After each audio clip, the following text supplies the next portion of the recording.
Hello students, very good evening. Economy ఎవ్రీడేకి స్వాగతం. ఇవాళ మనం చూడబోతున్న topic CBDC retail, central bank digital currency retail pilot. ఇది ఆర్బీఐ ట్విట్టర్ అకౌంట్.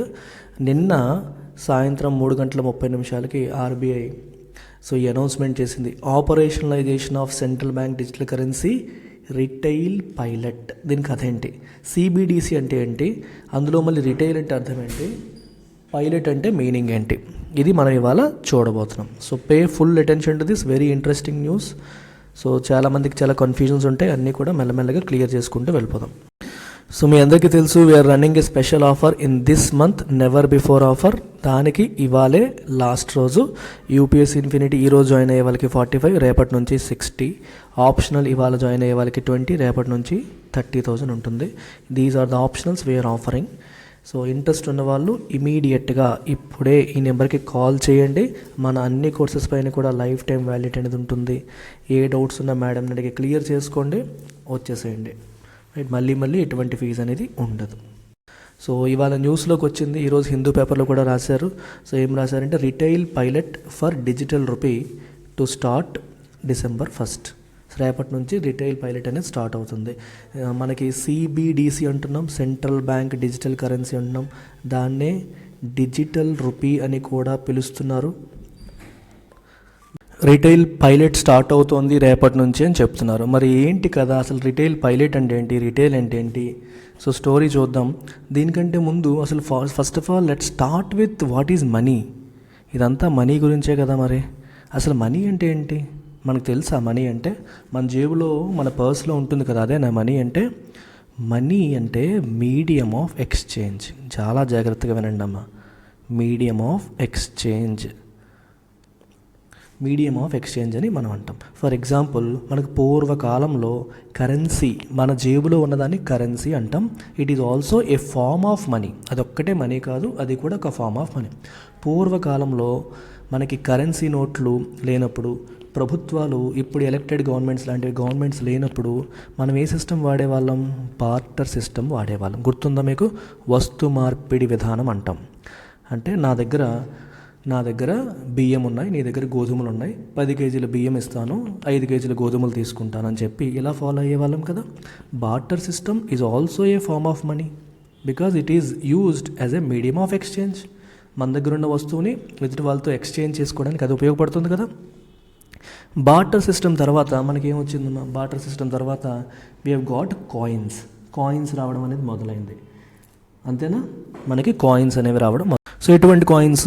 స్టార్టింగ్లో metal coins, especially bronze coins, అంతేనా, copper coins, bronze and copper coins కొన్నాళ్ళు వచ్చాయి. ఆ తర్వాత వచ్చేసి గోల్డ్ అండ్ సిల్వర్ కాయిన్స్ అనేవి రావడం మొదలైంది. Gold and silver coins, metallic coins అనేవి వచ్చాయి. సో ఇవి కూడా ఫార్మ్స్ ఆఫ్ మనీ బికాజ్ వాటిని కూడా మనం ఒక మీడియం ఆఫ్ ఎక్స్చేంజ్ లాగా యూజ్ చేసేవాళ్ళు. సో కాపర్ కాయిన్ ఇచ్చి, గోల్డ్ కాయిన్ ఇచ్చి, సిల్వర్ కాయిన్ ఇచ్చి వస్తువుల్ని కొనుక్కునేవారు. అయితే మీరు ఒక విషయాన్ని గమనించారా? ఈ రెండు గోల్డ్ కాయిన్స్ కావచ్చు, సిల్వర్ కాయిన్స్ కావచ్చు, బ్రాంజ్ కావచ్చు, కాపర్ కావచ్చు, వాటికి యాజ్ ఏ మీడియం ఆఫ్ ఎక్స్చేంజ్గా కాకుండా కూడా they have value, they have intrinsic value because they are metals కదా.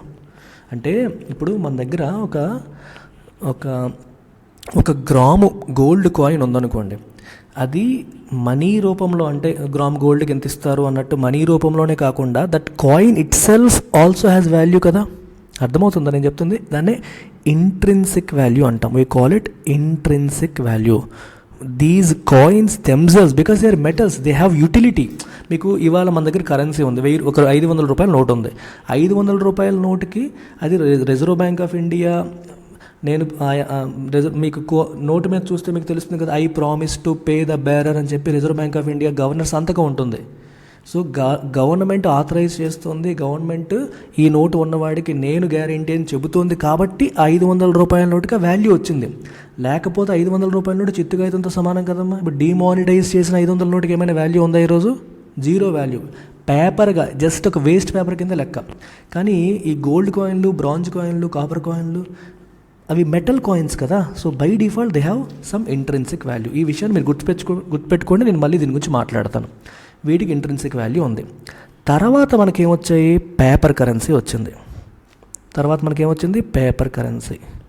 అంటే మనం ఈరోజు దేన్నైతే మనీ డబ్బులు ఎక్కువ ఉన్నాయి, మనీ ఎక్కువ ఉంది అంటాం కదా, బేసికల్గా what we have today is paper currency.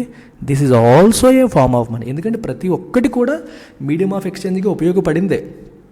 Medium of ఎక్స్చేంజ్కి ఉపయోగపడ్డ ప్రతిదీ కూడా మనం మనీ అని అంటాం. So today we have paper currency. అయితే ఈ పేపర్ కరెన్సీకి ఇంతకుముందున్న గోల్డ్, సిల్వర్, బ్రాంజ్, కాపర్ కాయిన్స్కి డిఫరెన్స్ ఏంటి? మీరు ఆల్రెడీ పట్టేశారు. Yes, your smart people. It has no intrinsic value. ఈ పేపర్ కరెన్సీకి ఆ పేపర్కి అంటూ వేరేగా వాల్యూ లేదు. The value is derived by the government guarantee. Government దానికి గ్యారంటీ ఇస్తోంది కాబట్టి value comes from government guarantee. ప్రభుత్వం ఇస్తున్న గ్యారంటీ నుంచి దానికి వాల్యూ వచ్చింది. అర్థమైందా? Otherwise it doesn't have any value. ఇది గుర్తుపెట్టుకోండి. ఇది పేపర్ కరెన్సీ. సో ఇటువంటి ఈరోజు మన సిస్టంలో ఉన్న పేపర్ కరెన్సీని మనం ఏమంటామో తెలుసా? We call it fiat money. Fiat money అంటే అర్థం ఏంటి? Something that does not have any intrinsic value and it derives its value from government guarantee. దాన్ని ఫియట్ మనీ అంటాం. Today's paper currency is referred to as fiat money. And today's paper currency is also legal tender అంటే అర్థం ఏంటి? It is authorized as a form of payment by the government దాన్ని authorize చేసింది ఒక form of payment కింద, which means you cannot deny it. ఇప్పుడు నువ్వు అప్పు సెటిల్ చేయాలి, ఒకటికి 10 లక్షలు అప్పు ఉన్నావు, నువ్వు 10 లక్షల రూపాయల కరెన్సీ తీసుకెళ్ళి ఇచ్చావు. సో ఇది చెల్లదు, ఇది కాదు అనడానికి లేదు, ఎందుకంటే గవర్నమెంట్ దాన్ని గ్యారంటీ ఇస్తుంది. Which means it is legally you can tender it. ఒక షాప్కి వెళ్ళావు, 10 రూపాయల నోట్ ఇచ్చి ఒక కూల్ డ్రింక్ కొనుక్కున్నావు. 10 రూపాయల నోట్ ఇచ్చి ఒక కూల్ డ్రింక్ కొనుక్కున్నావు. మరి ఆ కూల్ డ్రింక్ కొనుక్కున్నప్పుడు డబ్బులు ఇస్తున్నావు కదా, you are tendering this money and the shop keeper is లీగల్గా యాక్సెప్టెన్స్ దీనికి ఉంది. ఈ కరెన్సీకి లీగల్ యాక్సెప్టెన్స్ ఉంది అని అర్థం. ఓకేనా? చట్టపరంగా, లీగల్గా, ప్రభుత్వపరంగా ఈ పేపర్ కరెన్సీకి యాక్సెప్టెన్స్ ఉంది. ఇవన్నీ లేనప్పుడు ఒకప్పుడు ఇలా bronze, copper, gold coins, silver coins వాడేవాళ్ళు, బాటర్ సిస్టమ్ వాడేవాళ్ళు, ఇవన్నీ కూడా వాడేవాళ్ళు. సో ఇది ప్రెజెంట్ ఉన్న మన పేపర్ కరెన్సీ. రైట్. ఇంకా ఏమైనా ఉన్నాయా forms of money? Paper currency కూడా ఫార్మ్ ఆఫ్ మనీ అని మనం చెప్పాం. Any other form of money? Yes, demand deposits. మనం బ్యాంకులో చేతిలో క్యాష్ ఒకటి ఉంటుంది కదా, చేతిలో క్యాష్ కాకుండా ఎక్స్ట్రా క్యాష్ని ఏం చేస్తాం? బ్యాంకులో డిపాజిట్ చేస్తాం. బ్యాంకులో చేసే డిపాజిట్స్ 2 రకాలు: time deposits, demand deposits. Time deposits అంటే అర్థం ఏంటి? మన ఫిక్స్డ్ డిపాజిట్, అలాగే రికరింగ్ డిపాజిట్, ఇవన్నీ కూడా టైం డిపాజిట్స్. అంటే 5 ఇయర్స్కి, 1 ఇయర్కి, 3 ఇయర్స్కి, ఓకే, అలా చేసేవి. మరి ఈ టైం డిపాజిట్లో మనం చేసామంటే వాటిని మధ్యలో తీయగలుగుతామా? తీయలేం. తీస్తే పెనాల్టీ పడుతుంది. సో బై డెఫినేషన్ ఒక పర్టికులర్ టైం తర్వాత అవి మెచ్యూర్ అవుతాయి. వేరాజ్ కరెంట్ అకౌంట్, సేవింగ్స్ అకౌంట్ ఉంటాయి చూడండి, వాటిని మనం డిమాండ్ డిపాజిట్స్ అని చెప్పి అంటాం. వీటిని ఎప్పుడైనా చేయొచ్చు, ఎప్పుడైనా తీయొచ్చు, ఎప్పుడైనా వేయొచ్చు. ఇప్పుడు మన చేతిలో ఒక చెక్ బుక్ ఉందనుకోండి, లేదా ఇంటర్నెట్ బ్యాంకింగ్ ఉందనుకోండి. ఇంటర్నెట్ బ్యాంకింగ్ ఉంది, చెక్ బుక్ ఉంది, లేదా యూపీఐ ఉంది, ఫోన్పే, గూగుల్ పే ఉన్నాయి. సో వీటిని ఉపయోగించి మన బ్యాంకులో ఉన్న డిమాండ్ డిపాజిట్స్ని మనం ఎవరికైనా ట్రాన్స్ఫర్ చేయొచ్చు, ఎప్పుడైనా ట్రాన్స్ఫర్ చేయొచ్చు. Which means even this demand deposit is also used as a medium of exchange. మీరు ఒక పానీపూరి బడ్డీ దగ్గరికి వెళ్ళి మీ యూపీఐ, ఫోన్పే తీసి వాడికి ఒక 10 రూపాయలు ట్రాన్స్ఫర్ చేశారు. ఎలా చేశారు? ఆ 10 రూపాయలు ఎక్కడున్నాయి? నీ డిమాండ్ డిపాజిట్లో, అంటే నీ సేవింగ్స్ అకౌంట్, నీ కరెంట్ అకౌంట్లోనే ఉన్నాయి కదా, ఉన్న డబ్బులనే కదా మీరు డిపాజిట్ వాళ్ళకి పే చేయగలిగారు. So which means that demand deposit is also a form of money. ఇది కూడా మీడియం ఆఫ్ ఎక్స్చేంజ్గా ఉపయోగపడుతుంది. అంటే మనకి టిపికల్గా మనీ అనగానే జేబులో ఉందంత ఇలా ఆలోచిస్తాం. Anything that can be used as medium of exchange is money. అది మీరు గుర్తుపెట్టుకోవాల్సిన అంశం. ఈ కాన్సెప్చువల్ క్లారిటీ చాలామందికి ఉండదు, అందుకని ఇదంతా కూడా ఓపిక మీద చెప్తున్నాను. అయితే ఇప్పుడు సెంట్రల్ బ్యాంకు తీసుకొస్తున్న కొత్త కాన్సెప్ట్ పేరేంటి విషయానికి వస్తున్నాను. ఇప్పుడు central bank digital currency. Central bank digital currency. చూసారా, ఇక్కడ పేపర్ కరెన్సీ, ఇప్పుడు digital currency. So digital currency కూడా ఒక ఫార్మ్ ఆఫ్ మనీయే, CBDC లేదా దీన్నే డిజిటల్ రూపీ అని కూడా పిలుస్తున్నారు. అయితే how is it different from our demand deposits? బ్యాంకుల్లో మనం అకౌంట్లో మెయింటైన్ చేసేదానికి ఇప్పుడు సెంట్రల్ బ్యాంక్ ఇష్యూ చేసే డిజిటల్ కరెన్సీకి డిఫరెన్స్ ఏంటంటే ఇది సెంట్రల్ బ్యాంక్ డైరెక్ట్గా ఇష్యూ చేస్తుంది. మరి పేపర్ కరెన్సీ కూడా సెంట్రల్ బ్యాంకే కదా ఇష్యూ చేస్తుంది. అర్థమవుతుందా? సెంట్రల్ బ్యాంక్ మన దగ్గర ఉన్న ప్రజెంట్ ఉన్న కరెన్సీ కూడా సెంట్రల్ బ్యాంక్ ఇష్యూ చేస్తుంది, ఇది కూడా సెంట్రల్ బ్యాంక్ ఇష్యూ చేస్తుంది. కాకపోతే ఇట్ ఈస్ స్టోర్డ్ డిజిటల్లీ కదా, ఇట్ ఈస్ స్టోర్డ్ డిజిటల్లీ, కంప్లీట్గా డిజిటల్గా స్టోర్ చేస్తాము. మనం చేతిలో క్యాష్ ఉందనుకోండి, దాన్ని బీరువాలో పెట్టడము ఎక్కడో చేస్తాం. ఇది కంప్లీట్గా డిజిటల్లీ స్టోర్డ్, డిజిటల్ వాలెట్ కానీ వేటిల్లో కానీ స్టోర్ అవుతుందన్నమాట. అండ్ ఇప్పుడు మనం మాట్లాడుతుంది ఏంటి, ఈ డిజిటల్ కరెన్సీని 2 రూపాల్లో చూస్తున్నారు. ఒకటి హోల్సేల్, 2 రిటైల్. 2 రకాల డిజిటల్ కరెన్సీ లాంచ్ చేద్దామని అనుకుంటున్నారు. ఈరోజు న్యూస్లో ఉండేది రిటైల్ డిజిటల్ కరెన్సీ పైలట్ గురించి మాట్లాడుతున్నాం.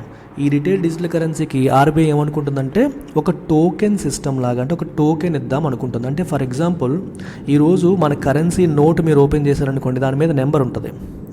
కరెన్సీ నోట్ మీద నెంబర్స్ ఉంటాయి కదా. సో ఈచ్ నోటు పైన ఒక యూనిక్ నెంబర్ అనేది ఉంటుంది. సిమిలర్గా each digital currency, how do you identify that? You identify that using a token.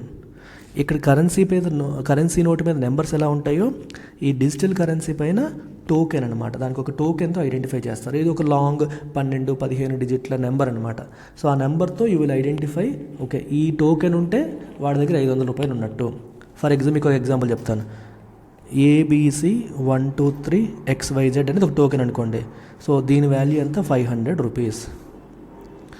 ఇంకొకటి దగ్గర ఏమో 123DEF, రఫ్గా ఏవి యాక్చువల్ కాదు, మీకు అర్థం కావడం కోసం చెప్తున్న పదాలు అంతే, ఇంకేమీ లేదు దీంట్లో.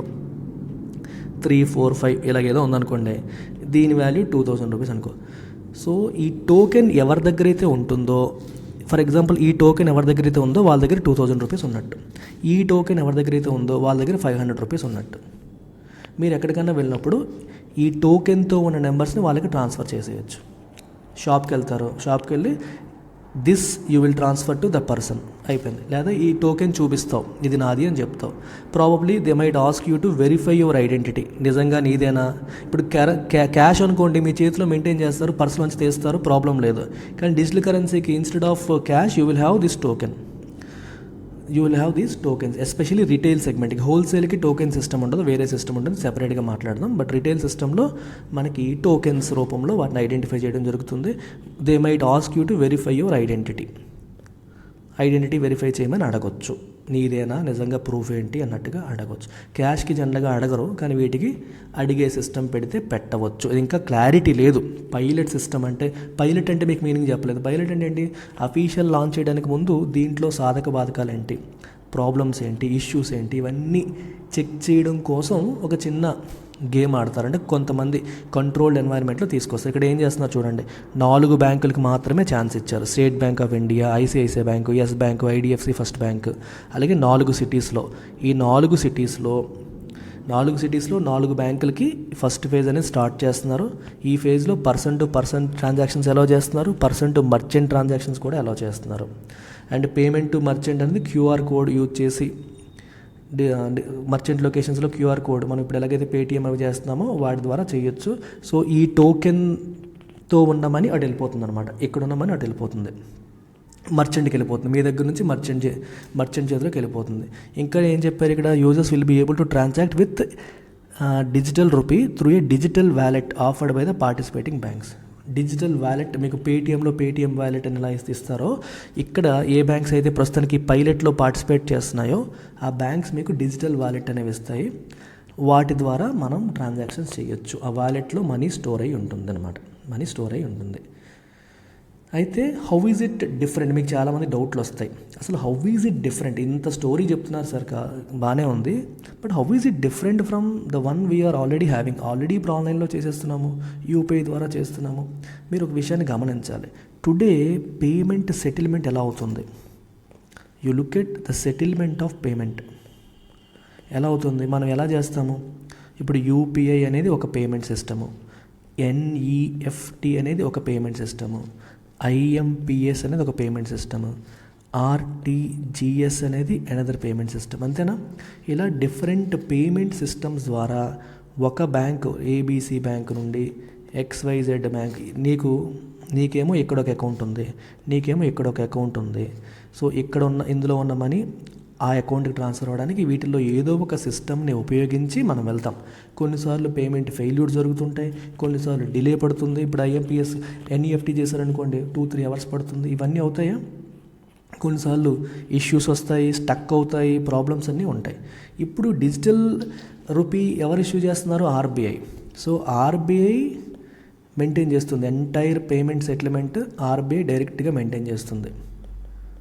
Payment settlement is instant and final. ఇక్కడ టైం పడుతుంది కనీసం, ఒక బ్యాంక్ నుంచి ఇంకో బ్యాంక్కి అక్కడ స్టక్ అయిందంట, అదంట ఇదంట అంటాం. ఇక్కడేమో ఇన్స్టెంట్ అండ్ ఫైనల్, వెంటనే అయిపోతుంది. మీరు అనొచ్చు సార్ యూపీఐలో చేసిన వెంటనే అయిపోతుంది కదా అని. బట్ అట్లీస్ట్ వెంటనే అవుతుంది, కానీ అది మధ్యలో థర్డ్ పార్టీ పేమెంట్ సిస్టమ్ని దాటుతూ వెళ్తుంది. కానీ ఇక్కడ ఆర్బీఐ టు ఆర్బీఐ మీకు అర్థమవుతుందా? ఇప్పుడు సురేష్ అండ్ నరేష్ అని ఇద్దరున్నారనుకోండి, ఇద్దరి దగ్గర డిజిటల్ వ్యాలెట్స్ ఉన్నాయి. బట్ 2 డిజిటల్ వ్యాలెట్స్ డైరెక్ట్గా ఆర్బీఐ ఇచ్చినవే, మధ్యలో ఎవరు లేరు. 2 డిజిటల్ వ్యాలెట్లు పైలట్లో అందాక బ్యాంకులు పెడుతున్నారు, పైలట్లో బ్యాంక్స్ పెడుతున్నారు. ఇన్ రియాలిటీ బ్యాంక్స్ని పెడతారో లేదో తెలియదు. బట్ యాక్చువల్ కాన్సెప్ట్ ఏంటంటే both wallets are given by RBI.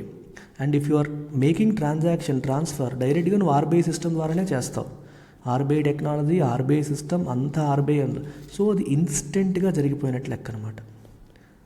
Risk free, risk అనేది ఉండదు. Settlement is final. Settlement finality అంటారు. ఫైనాలిటీ అంటే ఇదే ఫైనల్, ఇంకా డిలేలు ఉండవు అని అర్థం. ఇక్కడ ఇంకో విషయాన్ని మీరు గమనించాల్సింది ఏంటంటే ఈ digital rupee digital rupee is equivalent to paper currency. మీరు కంపేర్ చేయాలంటే డిజిటల్ కరెన్సీని పేపర్ కరెన్సీతో కంపేర్ చేయాలి. ఎందుకని? ఇప్పుడు ఎవరి చేతిలో అయితే పేపర్ కరెన్సీ ఉందో బేరర్ అంటాం, అతనిదే కదా మనీ. అలాగే ఎవరి చేతిలో అయితే ఈ డిజిటల్ కరెన్సీ యొక్క టోకెన్స్ ఉన్నాయో అతనిది అవుతుందన్నమాట. సో ఇప్పుడు ఇద్దరి మధ్య అత్యంత సేఫ్ ట్రాన్సాక్షన్ అంటే మరి రిస్క్ లేదు అనే ట్రాన్సాక్షన్ ఏంటి? క్యాష్ ట్రాన్సాక్షనే కదా. అంటే దొంగ నోట్లు కాకపోతే, దొంగ నోట్లు అనేవి కాదు అనుకుంటే ఇమీడియట్గా క్యాష్ చేతులు ఎక్స్చేంజ్ చేసుకున్న దానికంటే మీరు రియల్ ఎస్టేట్ ట్రాన్సాక్షన్స్ చూడండి. ఎప్పుడైనా ఒక ల్యాండ్ అమ్మినప్పుడు ఆన్లైన్లో చేస్తాం, అది చేస్తాం, ఇది చేస్తామంటే అదంతా కాదండి. మాకు అదే క్షణంలో ఇమీడియట్గా మా క్యాష్ ఇచ్చేయండి అంటారు. అలా సైన్ చేయడానికి ముందు మా చేతిలో క్యాష్ పెట్టేయండి, ఆన్లైన్ మనీ ముందు చేసేయండి, క్యాష్ మా చేతిలో సరిగ్గా సంతకం పెట్టాడు, మా చేతిలో క్యాష్ పెట్టండి అంటాం. అంటే క్యాష్ టు క్యాష్ ట్రాన్సాక్షన్ జరిగిపోయిందంటే ఇట్ ఈస్ ఫైనల్, అమ్మయ్య అనుకుంటాం. దొంగ నోట్లకి వెళ్తే అది వేరే విషయం, పక్కన పెట్టండి. అలాగే డిజిటల్ కరెన్సీ మీకు సిమిలర్ ఫీచర్ని ఆఫర్ చేస్తుంది. Settlement is final. మీరు ఆన్లైన్ ట్రాన్సాక్షన్ చేసినా కొన్నిసార్లు ఫెయిల్ అయ్యే అవకాశాలు ఉంటాయి. బ్యాంకులతో వెళ్ళినప్పుడు రిస్క్ ఉంటుంది, ఎందుకంటే స్టేట్ బ్యాంక్ నుంచి ఐసిఐసిఐకి వెళ్ళినప్పుడు ఏదో ప్రాబ్లం అయ్యింది, ఇలాంటివి ఉంటాయి. ఇక్కడ 2 నీ అకౌంట్ ఆర్బీఐ, వాడి అకౌంట్ ఆర్బీఐ. 100% ఆర్బీఐ మెయింటైన్డ్, లేదా నీ వ్యాలెట్ వాడి వ్యాలెట్ ఇద్దరివి ఆర్బీఐ మెయింటైన్డ్. సో ఎటువంటి రిస్క్ ఉండదు, ఇన్స్టెంట్గా జరిగిపోతుంది. అండ్ మామూలు పేపర్ కరెన్సీ అనుకోండి, మీరు స్టోర్ చేయడం, ఇంట్లో దాయడమో లేకపోతే కరెన్సీ కొన్నాళ్ళకి చిరిగిపోవడమో ఇవన్నీ జరుగుతాయి. బట్ డిజిటల్ కరెన్సీ చిరిగిపోవడం ఉండదు, ఎన్నాళ్ళైనా ఉంటుంది. అండ్ ఆర్బీఐకి అడ్వాంటేజ్ ఏంటి? ఆపరేషనల్ కాస్ట్ తగ్గిపోతుంది. పేపర్ కరెన్సీ అనుకోండి, ప్రింటింగ్ ఉంటుంది, డిస్ట్రిబ్యూషన్ ఉంటుంది, కొన్నాళ్ళకి చిరిగిపోతాయి, మళ్ళీ ప్రింట్ చేస్తూ ఉండాలి. డిజిటల్ కరెన్సీకి ఎండింగ్ లేదుగా, ఎన్నాళ్ళైనా మీరు యూజ్ చేసుకోవచ్చు. ఆపరేషనల్ కాస్ట్ చాలా తగ్గుతుంది. అండ్ ఇట్ బ్రింగ్స్ ఇన్ ఎఫిషియన్సీని తీసుకొస్తుంది. అండ్ స్పీడ్ పెరుగుతుంది, ఇమీడియట్గా ట్రాన్సాక్షన్స్ పెరిగిపోతాయి, సెటిల్మెంట్ ఇమీడియట్గా ఫైనల్ అవుతుంది. ఇలాంటివన్నీ ఉంటాయి. మీరు అడగొచ్చు, సార్ వర్చువల్ కరెన్సీస్ కూడా అవే చేస్తున్నాయి కదా, ఈరోజు బిట్ కాయిన్ కానీ ఇలాంటివన్నీ కూడా ఇమీడియట్గా సెటిల్మెంట్ అయిపోతుంది, వెంటనే అయిపోతాయి కదా అనొచ్చు. మరి బిట్ కాయిన్కి లీగల్ టెండర్ ఉందా? Legal tender, they do not have legal tender in India. అంటే they are not legally accepted. Are they backed by central bank? Bitcoin కానీ అదర్ ఇవన్నీ కూడా సెంట్రల్ బ్యాంక్ బ్యాకింగ్ ఉందా? వాటికి సెంట్రల్ బ్యాంక్ బ్యాకింగ్ లేదు. వేరే సిబిడిసికి central bank backing ఉంది. ఇది అఫీషియల్గా గవర్నమెంటే రిలీజ్ చేస్తున్న డిజిటల్ కరెన్సీ అనమాట. అంటే దీని గురించి ఇంకా నామన్క్లేచర్ వచ్చే కొద్దీ, ఇంకా ఇది యాక్చువల్గా యూజ్లోకి వచ్చే కొద్దీ ఏ ఫీచర్స్ ఉంటాయి, ఎలా ఫంక్షన్ అవుతుంది, మనకి కూడా క్లారిటీ లేదు, ఆర్బీఐకి కూడా పూర్తిగా క్లారిటీ లేదు. వాళ్ళు ఎక్స్ప్లోర్ చేస్తున్నారు, అందుకే పైలట్ అంటున్నాం. పైలట్ అంటే మీనింగ్ ఏంటి? టెస్ట్ చేస్తున్నారు అనమాట. ఏ ఫీచర్స్ పెట్టాలి, ఏం తీసేయాలి, దేనివల్ల ఏం ప్రాబ్లమ్స్ వస్తాయి, రైట్. ఇప్పుడు డిజిటల్ కరెన్సీ ఉంటే ఆల్రెడీ ఉన్న కరెన్సీ ఏమవుతుంది? ఏమీ అవ్వదు. ఆల్రెడీ ఉన్న కరెన్సీ అలాగే ఉంటుంది, ప్యారలల్గా డిజిటల్ కరెన్సీ కూడా రన్ అవుతుంటుంది. మరి డిజిటల్ కరెన్సీ మా నార్మల్ కరెన్సీ ఈక్వల్, 100% ఈక్వల్, ఏ మార్పు ఉండదు. దాన్ని ఎలా చూస్తామో దీన్ని అలాగే చూడాలి, ఎటువంటి మార్పు లేదు. ఇన్ఫ్యాక్ట్ ఆర్బీఐ ఎలా డిఫైన్ చేస్తుందంటే, it is digital currency is also a sovereign currency, అంటే ప్రభుత్వం ఇష్యూ చేసే కరెన్సీయే, except the form is different. అది ఫిజికల్ ఫామ్లో ఉంది, ఇది డిజిటల్ ఫామ్లో ఉంది. అదర్వైజ్ రెండు సేమే. సో ఇలా రిటైల్ సెగ్మెంట్ కోసం మనకి ఒక 4 నగరాల్లో ఒక 4 బ్యాంకులతో పైలట్ స్టార్ట్ చేస్తున్నారు. వాళ్ళు చూస్తారనమాట, చూసి ఎలా అవుతుంది ఏంటని చూసి ఫస్ట్ ఫేజ్, సెకండ్ ఫేజ్ చూసి ఫైనల్గా ఏదో రోజు రిలీజ్ చేస్తారు. అప్పుడు మనకి యాక్చువల్ ఫీచర్స్ ఏంటి, ఎలా ఫంక్షన్ అవుతుంది, ఫుల్ ఫ్లెడ్జ్గా ఏ టెక్నాలజీ అన్నీ అప్పుడు తెలుస్తాయి. అంతవరకు మనకి ఇచ్చిన ఇన్ఫర్మేషన్ ప్రకారం మనం అర్థం చేసుకోవడమే. మీకు ఇదంతా స్టోరీ అంతా ఎందుకు చెప్పానంటే, unless you understand what is paper currency, what is demand deposit, what is fiat money అంటే మీకు తెలియాలి. సో పేపర్ కరెన్సీకి ఇంతకు ముందున్న మనీ సిస్టమ్స్కి డిఫరెన్స్ తెలియాలంటే you have to understand the concept of fiat money and legal tender. ఇవేవి fiat మనీలు కాదు, ముందున్న వాటికి ఇంట్రిన్సిక్ వాల్యూ ఉంది, దీనికి ఇంట్రిన్సిక్ వాల్యూ లేదు. ఇప్పుడున్న పేపర్ కరెన్సీకి ఇంట్రిన్సిక్ వాల్యూ అంటే బై డిఫాల్ట్ దానికి వాల్యూ లేదు. The value comes from RBI, government guarantee నుంచి వాల్యూ వస్తుంది. అలాంటి కరెన్సీలు అనమాట ఇవన్నీ కూడా. ఓకేనా? దట్స్ ఇట్ అమ్మా, టేక్ కేర్. ఎకానమీ ఇలా సింపుల్గా డీటెయిల్డ్గా ఎగ్జాంపుల్స్తో నేర్చుకోవాలనుకుంటే you can join my economy course. ఈ కోర్స్ కూడా మీకు లైఫ్ టైం వ్యాలిడిటీతో వస్తుంది. You can contact this number, ఇక్కడ ఉన్న నెంబర్కి మీరు కాంటాక్ట్ చేసి ఎనీ టైం జాయిన్ అవ్వచ్చు. రికార్డెడ్, లైవ్ అండ్ రికార్డెడ్ రెండు కూడా సేమ్ క్లాసులు, ఏం మారవు. రికార్డెడ్ అంటే ఎప్పుడో పాతవి ఇస్తాను అనుకోకండి, లైవ్ క్లాసెసే, ఎక్సెప్ట్ దట్ మీకు లైవ్లో డౌట్స్ అడిగే అవకాశం అనేది ఉండదు, అంతే డిఫరెన్స్. ఈ లైవ్ అండ్ రికార్డెడ్లో వచ్చే క్లాసే రికార్డెడ్లో కూడా వస్తుంది, same class. You can start with recorded. మీకు డౌట్స్ వచ్చేలాగా నేను చెప్పను, డౌట్స్ క్లారిఫై అయ్యేలాగానే క్లాస్ చెప్తాను. సో 90% మీకు 5000 plan should be good enough. ఓకేనా? Take care, bye.